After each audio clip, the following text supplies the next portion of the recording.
Pentru că n-am găsit răspuns privind în ochii tăi, pentru că m-am pierdut ca un copil în ei, pentru că te-am strigat plângând, dar n-ai venit.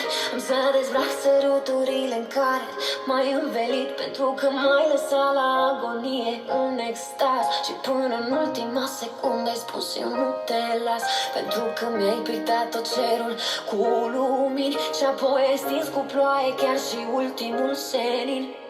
Luminile reflectă în travertin, pentru că am crezut în tine, de-aia plâng. Pentru că nu o să ne mai revedem curând, pentru că mi-ai dat tare pe o secundă părere la insan, plătind în zbor invers spre pământ. Pentru că am crezut în tine, de-aia plâng. Pentru că nu o să ne mai revedem curând, pentru că mi-ai dat tare pe o secundă părere la insan, plătind în zbor invers spre pământ.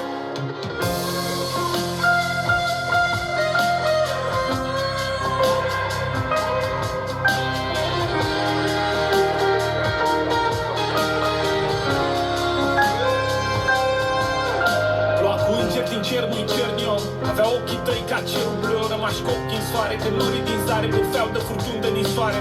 Un înger în tricoul meu alb, ăla de mi l-ai luat din dulap, în care te sărutam când te-am plecat, în care făceai gură că făceai curat. N-avea arii, doar ochii pe umerii, cu ei același desen ca pe umerii tăi bătut de mii. Dar ce să-i îmbrace, să-mi fure oxigenul din torace. Avea coarne în poze cu mine lângă-n brațe, cu ghearele să mă strângă, să-mi frângă toată partea stângă. Nu cred că diavolul poate să plângă. Pentru că